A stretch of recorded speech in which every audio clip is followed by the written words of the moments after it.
আসসালামু আলাইকুম রহমতুল্লাহ। সম্মানিত শ্রোতা ও দর্শক মণ্ডলী, বিরতির পর আবারও আমরা চলে এলাম।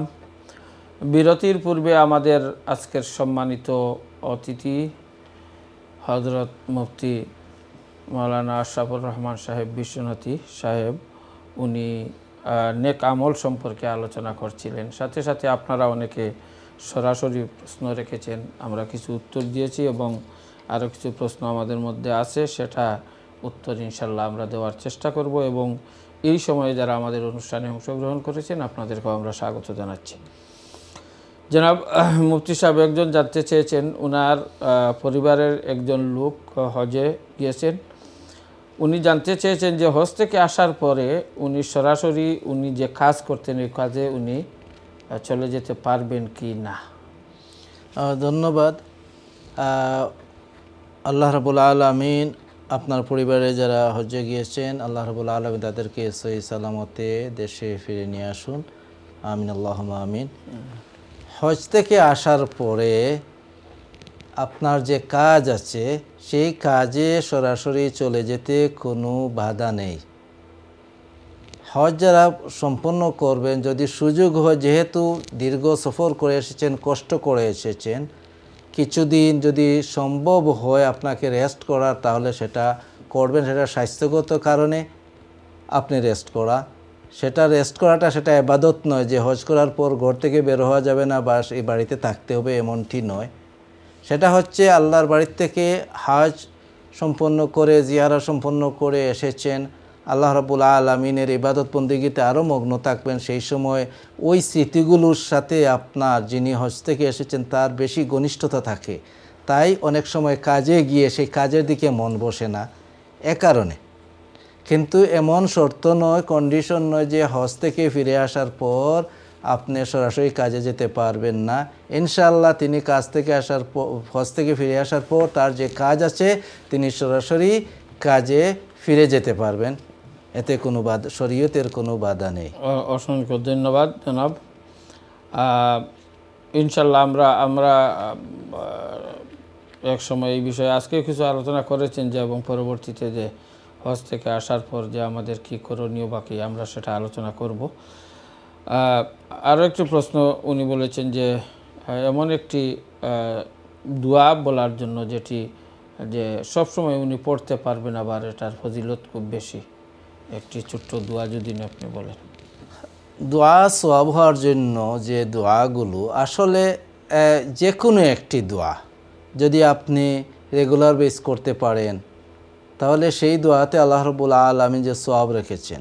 হাদিস শরীফে এসেছে যে আমরা সেটা সবাই করে থাকি, অনেকেই করে থাকি, অনেকে সেটাকে করি না।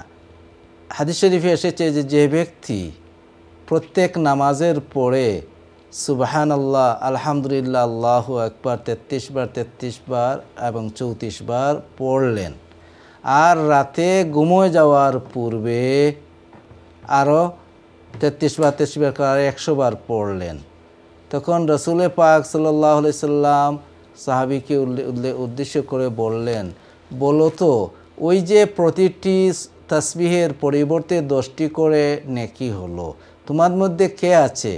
এখানে যদি ধরা হয় 2000 নেকি, তাহলে কে আছে যে এই দিনে 2000 গুনাহ করেছে?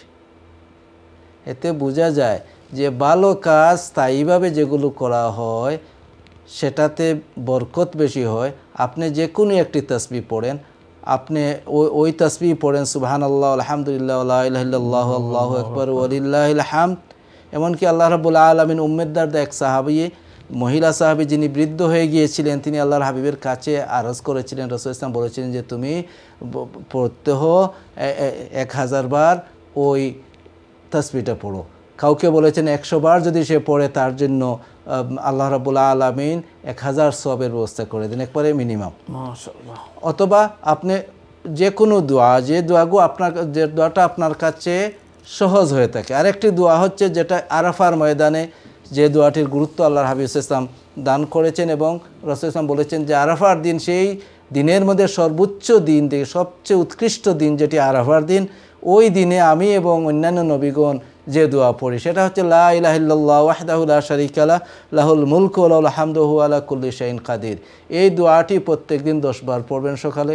যে 10 বার পড়লো সে যেন বনি ইসমাইল অর্থাৎ হযরত ইসমাইল আলাইহিস সালামের বংশধর একজন গোলামকে আজাদ করার সময় পরিমাণ সওয়াব পেল। সকলটি দোয়াই এক একটি এক এক দিক দিয়ে। কথা হচ্ছে যে কোনো একটি দোয়া হোক আপনি সেটাকে রেগুলার বেস করবেন। আল্লাহ রাব্বুল আলামিন তৌফিক এনায়েত করুন। জি, অসংখ্য ধন্যবাদ। আশা করি যিনি প্রশ্ন করেছিলেন উনি বুঝতে পেরেছেন। উনি আরও একটু প্রশ্ন করেছেন যে দিনের মধ্যে কোন আমলটি সবচেয়ে উত্তম, মানে কোন আমল উনি করবেন? তো বোঝা যায় সাধারণত মানে ফরজ নফল ইবাদতের ক্ষেত্রে দিনের বেলা আপনি আমল করতে পারেন। মনে করেন ইশরাকের নামাজ যেটা বা চাশতের নামাজ বলা হয় তাকে সলাতুদ্দুহা। সলাতুদ্দুহা রাসূল পাক সাল্লাল্লাহু আলাইহি ওয়াসাল্লাম সলাতুদ্দুহা আদায় করেছেন, তাই আপনি সলাতুদ্দুহা আদায় করতে পারেন। 4 রাকাতও পড়তে পারেন, 8 রাকাতও পড়তে পারেন। সলাতুদ্দুহা সে দুহাটি হচ্ছে আপনার সূর্য একটু উপরে ওঠার পরে, অর্থাৎ এখনকার সময়ে মনে করেন দুপুর হওয়ার আগে, আর সূর্য পুরোপুরি যখন উঠে হয়ে যায় এবং একটু গরম হয়ে যায় সূর্য 8টা বা 9টার দিকে বর্তমান সময়ে আপনি পড়ে নিন সলাতুদ্দুহা। এবং সলাতুল ইশরাক আপনি ফজরের নামাজ পড়ে, উত্তম হচ্ছে ফজরের নামাজ পড়ে আপনি জায়নামাজে অর্থাৎ নামাজের স্থানে বসে থাকবেন এবং জায়নামাজে বসে থেকে সূর্য উদয় পর্যন্ত আপনি বসবেন। বসার পর যখন সূর্য উদয় হয়ে যাবে তারপর আপনি 2 রাকাত নফল নামাজ আদায় পড়বেন, তো 4 রাকাত পড়বেন যেটাকে ইশরাক বলা হয়ে থাকে। এরপরে আপনার নাস্তা হোক বা কিছু রেস্ট নেওয়ার হয় রেস্ট নিলেন, এরপরে আপনি সলাতুদ্দুহা পড়েন এবং আপনার কাজে আপনি লাগিয়ে যান এবং কাজের ফাঁকে ফাঁকে আপনি আল্লাহকে স্মরণ করুন। কারণ কাজ বাদ দিয়ে শুধু নফল ইবাদতে লেগে থাকা সেটা আল্লাহ রাব্বুল আলামিন বা তার হাবিব সাল্লাল্লাহু আলাইহি ওয়াসাল্লাম আমাদেরকে শিক্ষা দেন নাই। এর কারণে আমরা দেখি আজকে আমাদের জুমার নামাজ গিয়েছে। জুমার নামাজ সাপ্তাহিক ঈদের দিন ঈদের নামাজের মতো 2 রাকাত নামাজ আল্লাহ রাব্বুল আলামিন দিয়েছেন, খুতবা দিয়েছেন এবং জুমার দিনকে শ্রেষ্ঠ দিন, সপ্তাহের শ্রেষ্ঠ দিন বলা হয়েছে। আল্লাহ রাব্বুল আলামিন আমাদেরকে নির্দেশ দিচ্ছেন ফাইজা কুদিয়াতিস সালাতু ফান্তাশিরু ফিল আরদি ওয়াবতাগু মিন ফাদলিল্লাহ।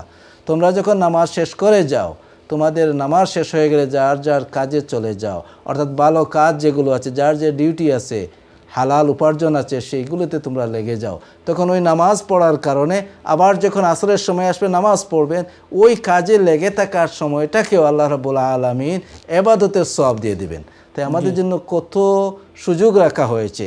আমরা একটা নামাজ শেষ করার পরে আরেকটি নামাজের কথা মনের মধ্যে রেখে যদি আমরা কাজে লেগে যাই এবং ওই নামাজ কখন ওয়াক্ত আসবে সেটা আমার অপেক্ষায় আমি আছি, আমার কাজ করছি, কিন্তু আমার মনের মধ্যে যে আসরের ওয়াক্ত হবে, আসরের নামাজ পড়ব, তখন হাদিসের ভাষায় আল্লাহর হাবিব সাল্লাল্লাহু আলাইহি সাল্লাম জানিয়ে দিয়েছেন যে ওই সমস্ত সময়গুলোকে আল্লাহ রাব্বুল আলামিন নফল ইবাদতিতে কাটিয়েছেন, নফল নামাজ পড়েছেন, সেই হিসেবে গণ্য করে সওয়াব দিয়ে দিবেন। ইনশাআল্লাহ আমাদের আমলগুলোকে এবং ভালো কাজের ইরাদা আমরা রেখে যদি অপেক্ষায় থাকি তাহলে সেটাকেও ইবাদতের মধ্যে গণ্য করা হবে ইনশাআল্লাহ। জি, অসংখ্য ধন্যবাদ। আসলে আজকেই আমাদের যে বিষয়টি ছিল এবং এই বিষয়ের ভিতরে উনি প্রশ্ন করেছেন, যার কারণে আমরা এই ব্যাপারে আরও বেশি বিস্তারিত জানতে পারলাম। অসংখ্য ধন্যবাদ জনাব। তারপরের প্রশ্নটি হচ্ছে একজন জানতে চেয়েছে যে একজন লোক অত্যন্ত ভালো মানুষ বলে উনি জানেন, উনি আল্লাহর ওয়াস্তে দান খয়রাত করেন, কিন্তু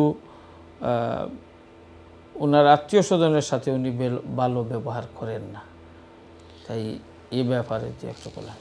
দান খয়রাত করা সেটা একটা ভালো কাজ এবং আত্মীয় স্বজনের সাথে সুসম্পর্ক বজায় রাখা সেটা একটা গুরুত্বপূর্ণ ওয়াজিব, গুরুত্বপূর্ণ কাজ। রাসূল এমনকি আত্মীয় স্বজন নয়, শুধু পাড়া প্রতিবেশী যারা তাদের সাথেও সুন্দর ব্যবহার করা জরুরি। যার কারণে রাসূল পাক সাল্লাল্লাহু আলাইহি সাল্লাম জানিয়ে দিয়েছেন, একজন মহিলার কথা জিজ্ঞেস করা হয়েছিল যে মহিলা অত্যন্ত ভালো মহিলা, ইবাদতগুজার মহিলা, কিন্তু তিনি তার প্রতিবেশীকে কষ্ট দেন, তার প্রতিবেশীকে কষ্ট দেন, তখন রাসূল সাল্লাল্লাহু আলাইহি ওয়াসাল্লাম বললেন হিয়া ফিন্নার। আরেকজন মহিলা সম্পর্কে বললেন যে সেই ব্যক্তি একজন মহিলা বনি ইসরাইলের যে একটি পশুকে কষ্ট দেওয়ার কারণে, একটা বিড়ালকে কষ্ট দেওয়ার কারণে, খাদ্য না দিয়ে বিড়ালকে বঞ্চিত করার কারণে সেই ব্যক্তিকে রাসূল সাল্লাল্লাহু আলাইহি ওয়াসাল্লাম জানিয়েছেন যে সে জাহান্নামী হয়ে গিয়েছে। এইগুলো আসলে আমাদেরকে সতর্ক করার জন্য। কোরআনে কারিমে আল্লাহ সুবহানাহু ওয়া তাআলা আমাদেরকে আত্মীয়দের সাথে সুন্দর ব্যবহার করার নির্দেশ দান করেছেন। এমনকি দান খয়রাতের ক্ষেত্রে আল্লাহর হাবিব সাল্লাল্লাহু আলাইহি ওয়াসাল্লাম আমাদেরকে জানিয়ে দিয়েছেন যে দান খয়রাত আপনি আত্মীয়কে যদি দান করেন তাহলে ডাবল সওয়াব পাবেন। একটি সওয়াব হলো আপনার আত্মীয়তার বন্ধনকে আপনি রক্ষা করার জন্য, আরেকটি সওয়াব হলো আপনি যে দান করছেন দানের। আর ফকিরেরকে দান করেন যদি, তাহলে সে দানটি শুধুমাত্র সেই দানের সওয়াব হবে। এখান থেকে আমরা বুঝি যে শুধুমাত্র দানশীল হলে হবে না, দান আমরা কোথায় করব? কোরআনে কারীমে যে সমস্ত প্রশ্ন আকারে আল্লাহর হাবিবের কাছে উল্লিখিত হয়েছে সেইগুলোর মধ্যে একটি হচ্ছে যে দান আমরা কোথায় করব। আমরা দান কোথায় করব? আল্লাহ রাব্বুল আলামিন সেই প্রশ্ন কোরআনে কারীমে উল্লেখ করেছেন এবং সেই প্রশ্নের উত্তর দিয়েছেন। সেই উত্তরেই আল্লাহ রাব্বুল আলামিন জানিয়ে দিয়েছেন যে তোমার মা বাবা, তোমার আত্মীয় স্বজন, তোমার পাড়া প্রতিবেশী, গরিব মিসকিনদেরকে। তখন সেই ধারাবাহিকতায় আল্লাহ রাব্বুল আলামিন আত্মীয়দেরকে আগে স্থান দিয়েছেন, মা বাবার পরেই আত্মীয়দের স্থান দিয়েছেন, এরপরে অন্যদের স্থান দিয়েছেন আল্লাহ রাব্বুল আলামিন কোরআনে কারীমে। তাই তাদের সাথে ভালো ব্যবহার না করে দান খয়রাত করলে, দান খয়রাত একটি আলাদা ইবাদত, আল্লাহ রাব্বুল আলামিন ইচ্ছে করলে সেটা কবুল করবেন, না হয় কবুল করবেন না, আল্লাহ রাব্বুল আলামিন কবুল করুন। আর আত্মীয়তার সাথে সম্পর্ক রাখা সেটা আল্লাহর হাবিবের নির্দেশ, আল্লাহর নির্দেশ। তাই দানশীল যারা তারা যেন এই সংবাদ শুনে থাকেন, আমাদের অনুষ্ঠান দেখে থাকেন, আমরা অনুরোধ করব আত্মীয়তার সাথে সম্পর্ক রক্ষা করুন। কারণ আল্লাহ রাব্বুল আলামিনের হাবিব বলেছেন যে আত্মীয়তার সম্পর্ক সেটা আল্লাহর আরশের মধ্যে ঝুলন্ত অবস্থায় আছে। আর সে বলতেছে, হে আল্লাহ, আমার সাথে যে সম্পর্ক রক্ষা করে তুমি তার সাথে সম্পর্ক রক্ষা করো, আমার সাথে যে সম্পর্ক বিচ্ছেদ করে তুমি তার সাথে সম্পর্ক বিচ্ছেদ করো। অর্থাৎ আত্মীয়তার সম্পর্ক যারা বিচ্ছেদ করে, আল্লাহ রাব্বুল আলামিন তাদের সাথে তার রহমতের সম্পর্ক বিচ্ছেদ করে দেন। আর যারা আত্মীয়তার সাথে সম্পর্ক গড়ে তুলে, তাদেরকে আল্লাহ রাব্বুল আলামিন তার রহমতের সম্পর্কে আবদ্ধ করে নেন। তাই সুপ্রিয় দর্শক, আমরা অনেক কারণে আমাদের লাগার বিষয়টা হয় আত্মীয়ের সাথে, অথবা ভাই বিরাদরদের সাথে, অথবা পাড়া প্রতিবেশীদের সাথে, যার কারণে এই ব্যাপারে সতর্ক আমাদেরকে হতে হবে, লাগবে। কিন্তু সেটাকে যেন আমরা জিয়ে না রাখি, সেটাকে যেন আমরা মিটমাট করে নেই। আল্লাহ রাব্বুল আলামিন আমাদেরকে ওই গুরুত্বপূর্ণ বিষয়গুলো বুঝার তৌফিক দান করুন, আমরা যেন সুন্দরভাবে চলতে পারি, আত্মীয়তার সম্পর্ক রক্ষা করে আমরা চলতে পারি। আল্লাহ রাব্বুল আলামিন সকলকে তৌফিক এনায়েত করুন। জি, অসংখ্য ধন্যবাদ। আসলে তো এ ব্যাপারে এক একটি বিষয় নিয়ে আমরা অনেক দিন আগেও আলোচনা করেছিলাম যে প্রতিবেশী আমাদের যে একজন মানুষের উপরে যে কতটি হক থাকতে পারে, যেটা হকুল ইবাদতের মধ্যে গণ্য, যে পিতামাতার প্রতি হক, পাড়া প্রতিবেশীর মধ্যে হক, আত্মীয়তার হক। যে আসলে আত্মীয়তা তো খুব গুরুত্বপূর্ণ ব্যাপার। আর এখানে একটি বিষয় আপনি খুবই সুন্দর উল্লেখ করেছেন যে এক জিনিস দিয়ে দুইটি সম্পর্ক বজায় রাখা যায়। যে যদি আপনি দান খয়রাত করেন, এই দান খয়রাত যদি নিজের নিকটাত্মীয় যারা রয়েছেন, বা যদি জাকাতের পয়সা হয় অথবা সদকার পয়সা, আর এই মতো যদি আত্মীয় স্বজনের মধ্যে কেউ থাকে জাকাত খাওয়ার মতো, যে তাদেরকে যদি দেয় তাহলে জাকাতও আদায় হয়ে যায়, আবার আত্মীয়তার সম্পর্কটাও আরও পাকা, যে আল্লাহ হাবিব বলেছেন ডবল সওয়াব হয়ে যায়। এবং এক্ষেত্রে তো আরও একটি মশলা আমাদের সবারই জানা আছে, যেমন যদি আমরা কেউ মনে করি যে আমার নিজের আত্মীয়কে যে জাকাতের পয়সা আমি দিচ্ছি, এটা না বললেও তো আদায় হয়ে যায়, এটা তো বলার প্রয়োজন নেই। জাকাতের পয়সা দিচ্ছেন, সেটা যাকে দিচ্ছেন তাকে বলার প্রয়োজন নেই, কিন্তু দিচ্ছেন তিনি উপযুক্ততা যাচাই করা সেটা জরুরি। তাহলে তো এটি খুবই একটি সুন্দর ব্যাপার হচ্ছে, আত্মীয়তাও হয়ে গেল, সম্পর্ক বজায় থাকলো, আবার তাদেরকে সাহায্য করা হয়ে গেল। তাই আমরা এটা সবসময় আমরা বলে থাকি যে আমি যখনই আল্লাহর ওয়াস্তে কোনো কিছু দেওয়ার চিন্তা ভাবনা করব, প্রথমে আমার নিজের আত্মীয় স্বজন অথবা পাড়া প্রতিবেশী তাদেরকে অগ্রাধিকার ভিত্তিতে দেখব, তারপরে অন্যত্র আমরা দিব। এবং তৌফিক যদি থাকে তাহলে তো পরবর্তীতে যেখানে আপনি ইচ্ছা সেখানে দিতে পারেন। অসংখ্য ধন্যবাদ যিনি প্রশ্ন করেছিলেন, আপনাকেও ধন্যবাদ। যারা আমরা শুনছি আলহামদুলিল্লাহ, আপনার একজনের প্রশ্নের কারণে আমরা অনেকেই উপকৃত হলাম এবং এ ব্যাপারে আমরা খুবই সতর্কতা অবলম্বন করব, যেহেতু জনাব মুফতি সাহেব অত্যন্ত গুরুত্ব সহকারে যে আত্মীয়তার সাথে সম্পর্ক বজায় রাখলে কী হয় আর না রাখলে কী হয় উনি বললেন। আমাদের মধ্যে সাময়িক কোনো ধরনের অসুবিধা, সাময়িক একটু ঝগড়া বিবাদ যে কোনো কারণে হতেই পারে, তো এই বলে সেটাকে যেন স্থায়ী না করে সেটা আমরা তাড়াতাড়ি যতটুকু সম্ভব তাড়াতাড়ি সমাধান করার চেষ্টা করব। ধন্যবাদ আপনাকে। তারপরের প্রশ্নটি হচ্ছে, জনাব মুফতি সাহেব একজন জানতে চেয়েছেন যে কুরআন শরীফ যদি একজন মানুষে পড়েন আর উনি নিকটে বসে অথবা দূর থেকে সরাসরি শুনেন, সওয়াব হবে কি? অথবা যে ফোনের মধ্যে অনেক সময় দেখা যায় বা টেলিভিশনে অথবা ফেসবুকে দেখা যায় একজনে কুরআন শরীফ তেলাওয়াত করছেন, অনেক সময় মানুষকে দেখাও যায়, অনেক সময় শুধু শব্দ শোনা যায়, তো এইভাবে কোরআন শরীফ যদি একজনে শুনেন তাহলে তার সওয়াব হবে কিনা? কোরআনে কারীম যখন তিলাওয়াত করা হয়, আল্লাহ রাব্বুল আলামিনের নির্দেশ হচ্ছে তোমরা নীরবতা অবলম্বন করো এবং দিলের কান দিয়ে তোমরা সেটাকে শোনো। ইযা কুরিয়াল কুরআনু ফাসতামিউ লাহু ওয়া আনসিতু, যখন কোরআন কারীম তিলাওয়াত করা হয় তখন তোমরা দিল দিয়ে মনোযোগ সহকারে শুনো এবং নীরবতা অবলম্বন করো। এই আয়াতে কারিমা যদিও নামাজের জন্য বর্ণিত অবতীর্ণ হয়েছে, শানে নুজুলটি নামাজের ব্যাপারে, অর্থাৎ নামাজে যখন আমরা জামাতের সাথে নামাজ পড়ব তখন ইমাম সাহেব যখন তিলাওয়াত করবেন আমরা তিলাওয়াত করব না, আমরা দিল দিয়ে ইস্তেমা করব এবং আমরা নীরব থাকব। এজন্য হানাফি মাযহাবে আমরা নামাজ জামাতের সাথে যখন ইমামের সাথে নামাজ আমরা আদায় করি তখন ইমামের কিরাত আমাদের কিরাত হয়ে যায়। কিভাবে? যে আমরা শুনলাম অথবা আমরা না শুনলে ইমাম যখন পড়বেন সেটা আমাদের পড়া হয়ে যায়। তাই এই শোনা কেন? যে লাআল্লাকুম তুরহামুন, তোমাদেরকে রহম করা হবে।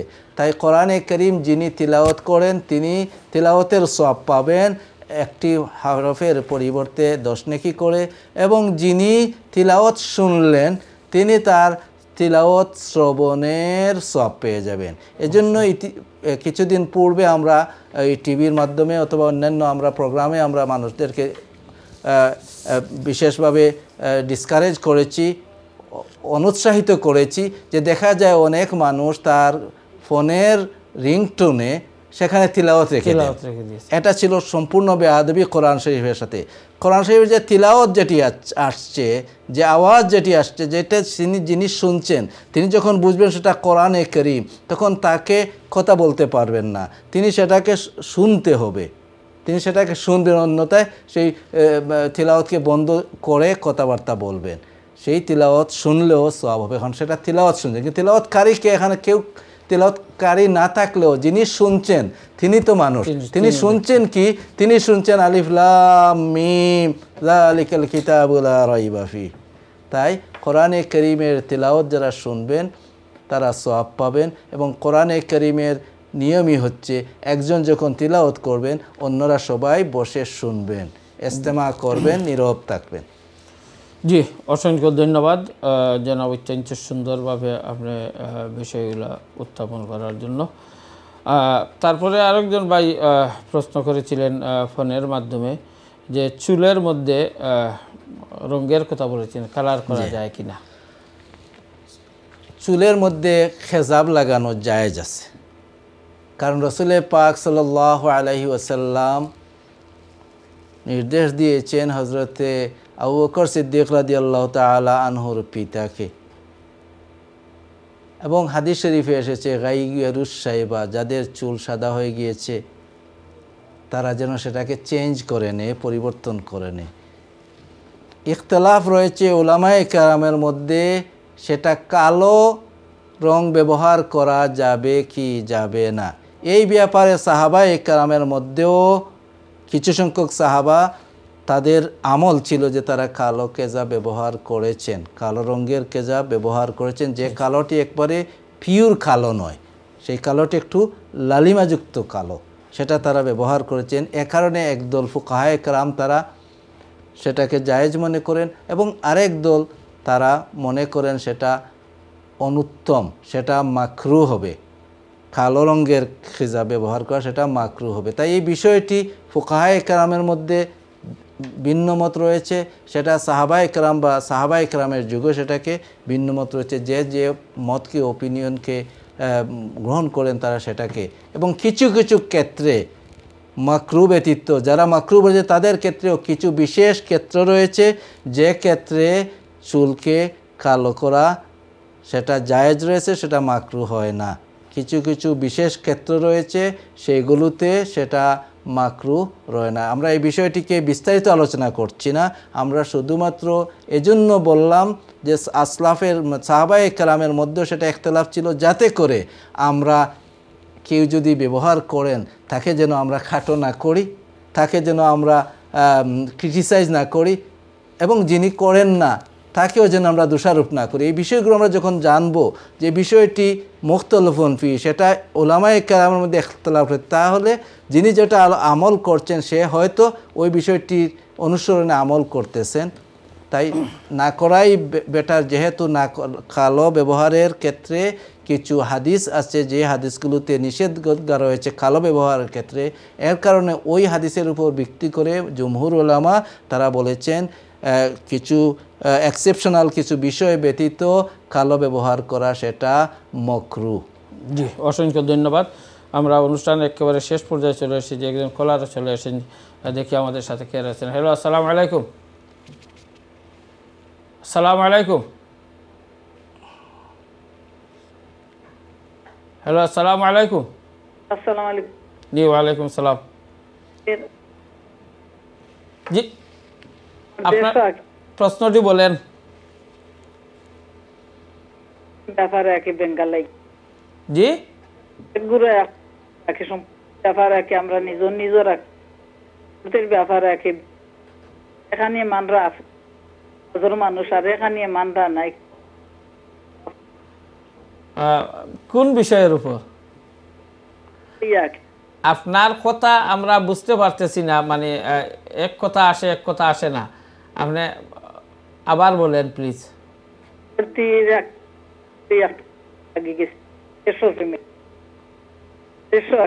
দেশ জগলা লাগছে নি? জগলা গিয়া কি আজর মানুষ নিজের দইও আনি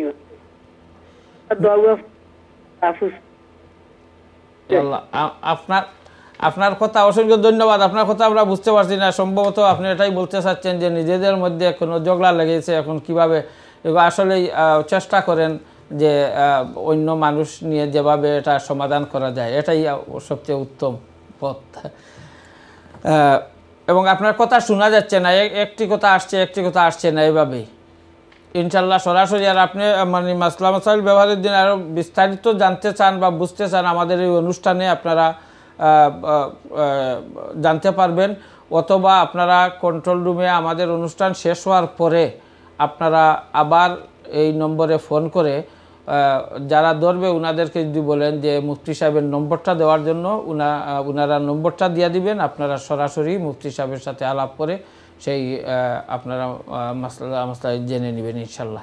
এবং আমাদের এই অনুষ্ঠান তো প্রত্যেক শুক্রবারে ইনশাল্লাহ 5টার সময় হয়, আপনারা দেখবেন, শরীক হবেন, এবং আবার সেটা পুনরাবৃত্তি আগামী শনিবারে, প্রত্যেক শনিবারে সেটা হয়, সেটাও আপনারা দেখতে পারবেন। অসংখ্য ধন্যবাদ সম্মানিত শ্রোতা ও দর্শক মণ্ডলী, আমরা অনুষ্ঠানের শেষ পর্যায়ে চলে এসেছি। আর আজকে আর আমরা কোনো আলোচনা করতে পারবো না। আপনারা প্রথম থেকে নিয়ে এই পর্যন্ত যারা আমাদের অনুষ্ঠান দেখছেন, আপনাদের সবাইকে এবং কলা কৌশলী যারা রয়েছেন তাদেরকে, বিশেষ করে আমার সম্মানিত অতিথিকে অসংখ্য অসংখ্য মুবারকবাদ জানিয়ে আল্লাহ পাক রব্বুল আলামিন আমাদেরকে আপনাদেরকে সবাইকে ভালো রাখুন, সুস্থ রাখুন, এই কামনা করে এখানে আজকের অনুষ্ঠান শেষ করছি। আসসালামু আলাইকুম ওয়া রাহমাতুল্লাহি ওয়া বারাকাতুহু।